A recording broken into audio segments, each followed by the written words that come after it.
பட்டறை பெருமந்தூர் டோல்கேட் பகுதியில் தேர்தல் பறக்கும் படை சோதனையில் வாக்காளர்களுக்கு கொடுக்க சென்ற பரிசு பொருட்கள் பறிமுதல் செய்யப்பட்டுள்ளது. குறிப்பாக பார்க்கலாம், திமுக ரூபாய் 8000 கூப்பன் மற்றும் கீ செயின், ஸ்டாலின் படம் போட்ட ஒட்டிய ஸ்டிக்கர்கள் பறிமுதல் செய்யப்பட்டுள்ளது.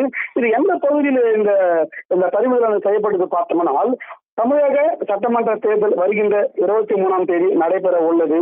இதைத் தொடர்ந்து வாக்காளர்களுக்கு பணம் கொடுப்பதை தடுக்கும் விதமாக தேர்தல் பறக்கும் படை நிலையான கண்காணிப்பு குழு அமைக்கப்பட்டு அவர்கள் மாவட்டம் முழுவதும் 24 மணி நேரமும் தீவிர வாகன தணிக்கையில் ஈடுபட்டு வருகின்றார்கள். இன்று காலை தேர்தல் பறக்கும் படை அதிகாரிகள் திருவள்ளூர் அடுத்த பட்டறை பெருமந்தூர் பகுதியில் உள்ள சுங்கச்சாவடியில் வாகன சோதனையில் ஈடுபட்டனர். அப்பொழுது அந்த வழியாக வந்த ஒரு கண்டெய்னர் லாரியை நிறுத்தி சோதனை செய்த போது அதில் மூட்டை மூட்டையாக பரிசு பொருட்கள் இருந்தது தெரிய வந்தது.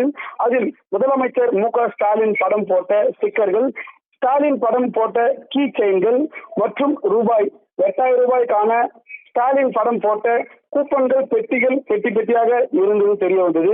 இதைத் தொடர்ந்து போலீசார் அவற்றை பறிமுதல் செய்து திருவள்ளூரில் உள்ள உதவி தேர்தல் நடத்தும் அலுவலரும் திருவள்ளூர் தாசில்தார் அலுவலகத்திற்கு கொண்டு வந்து அங்கு இது குறித்து விசாரணை மேற்கொண்டு வருகின்றனர்.